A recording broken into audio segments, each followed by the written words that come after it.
Salam sejahtera bagi kita semua. Hari ini Senin tanggal 15 Mei tahun 2023 bersama saya Pendeta Heri yang bertugas dan melayani di Resort GKI Pulang Pisau, Jemaat GKI Pulang Pisau Hilir. Nas firman Tuhan bagi kita terdapat di dalam Alkitab Perjanjian Lama, Kitab Kejadian pasal 9 ayat 8 sampai 17 dengan judul perikop Perjanjian Allah dengan Nuh. Saudaraku yang diberkati oleh Tuhan Yesus, Kejadian pasal 9 ayat 8 sampai 17 mencatat tentang perjanjian Allah dengan Nuh. Kata perjanjian ini muncul 7 kali dalam nas kita.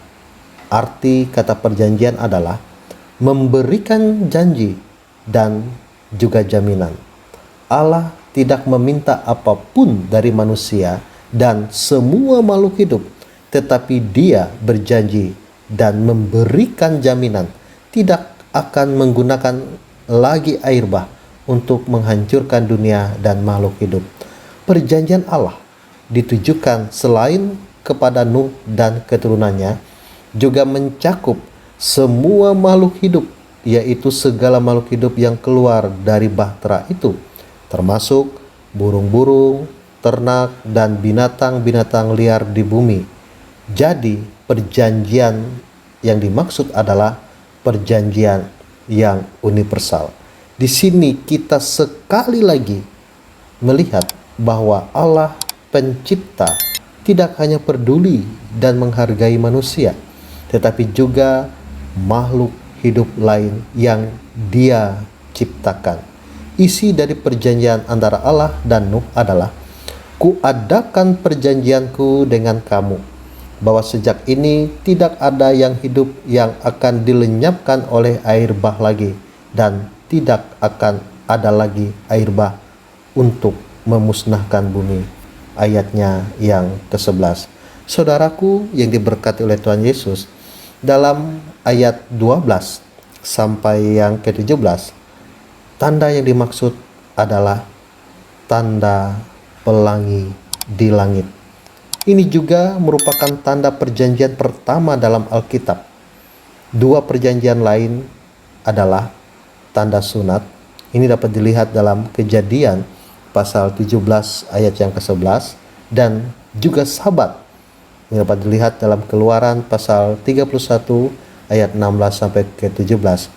Tiga tanda inilah yang terjadi dalam sejarah kehidupan manusia. Yang pertama, perjanjian Sabat adalah tanda penciptaan langit dan bumi oleh Allah.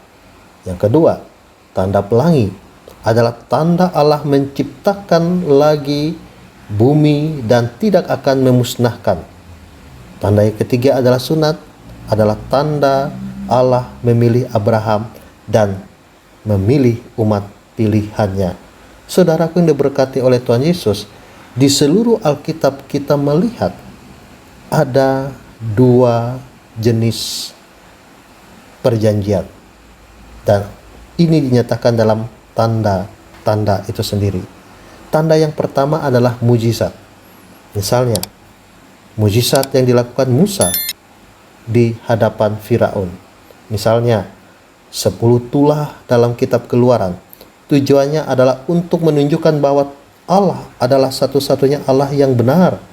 Dalam kitab Injil, banyak mujizat yang dilakukan oleh Tuhan Yesus Kristus adalah tanda yang tujuannya untuk menunjukkan identitas Tuhan Yesus sendiri. Tanda yang kedua adalah tanda kebenaran rohani. Tanda ini adalah pelangi sebagai tanda perjanjian Allah dengan Nuh. Mengapa Allah menggunakan tanda pelangi sebagai tanda bahwa Ia tidak akan lagi menggunakan air bah untuk memusnahkan dunia? Apa fungsi dari tanda pelangi? Tanda pelangi adalah sebuah tanda yang menunjukkan pada kebenaran dan fakta rohani yang membantu kita manusia lebih lagi memahami kebenaran Allah.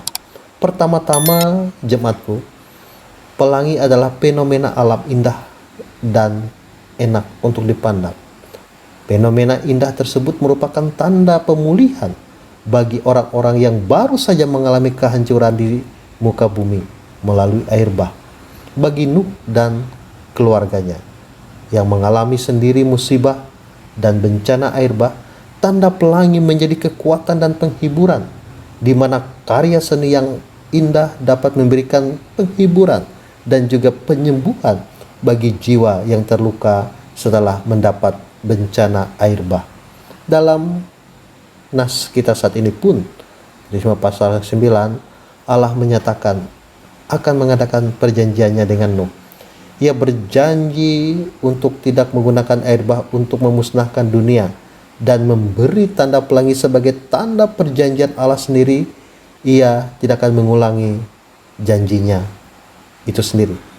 Karena Allah yang kekal tidak perlu diingatkan. Tetapi tanda yang diberikan untuk manusia karena hati keluarga Nuh telah mengalami kesedihan. Ini adalah alasan Allah menetapkan pelangi sebagai tanda perjanjian. Ketika keluarga Nuh melihat pelangi, mereka mendapatkan pengingatan dan juga dikuatkan. Saudaraku yang diberkati oleh Tuhan Yesus, ada beberapa hal yang akan kita renungkan melalui tanda pelangi. Yang pertama, apabila pelangi muncul, tidak hanya manusia, tetapi semua binatang dapat melihatnya. Fenomena ini adalah tanda perjanjian dan nyata bagi manusia dan binatang. Namun hanya manusia dalam hal ini, orang percayalah yang memahaminya. Kedua, pelangi itu indah. Hal ini mengingatkan bahwa kasih karunia Allah sangat indah dan mendatangkan sukacita. Yang ketiga, pelangi menghubungkan langit dan bumi. Kasih karunia Allah menghubungkan, dalam hal ini mendamaikan Allah dan manusia. Harapan manusia hanya ada pada Allah saja. Oleh sebab itulah peristiwa semacam ini bisa saja terjadi. Hanya Allah yang sanggup dan memberi jaminan bahwa air bah tidak akan terjadi lagi.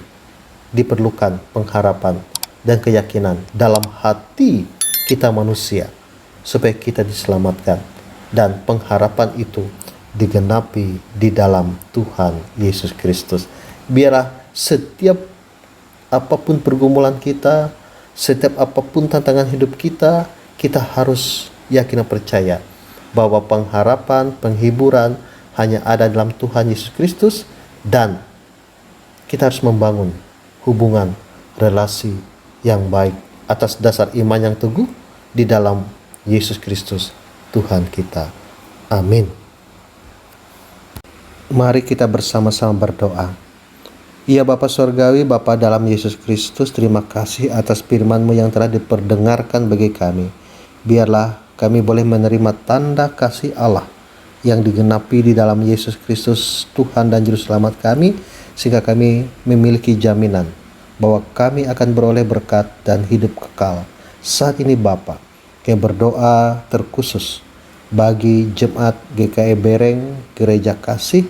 Tuhan menyertai pekerja-pekerja gerejamu, pendeta, penatua diakon, dan seluruh warga jemaatmu, sehingga boleh bersama-sama membangun persekutuanmu, nama Tuhan dimuliakan, dan diberkatilah usaha pekerjaan jemaatmu, baik itu mereka sebagai petani, pedagang, pegawai negeri, dan apapun talenta yang dimiliki oleh jemaatmu di Jemaat Bereng Gereja Kasih.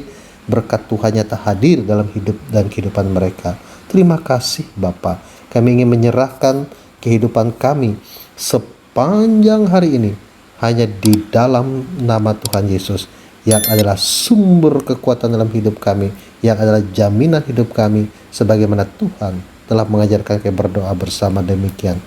Bapa kami yang di sorga, dikuduskanlah namamu, datanglah kerajaan-Mu, jadilah kehendak-Mu di bumi seperti di sorga. Berikanlah kami pada hari ini makanan kami yang secukupnya, dan ampunilah kami akan kesalahan kami, seperti kami juga mengampuni orang yang bersalah kepada kami. Jangan membawa kami ke dalam pencobaan, tetapi lepaskanlah kami daripada yang jahat.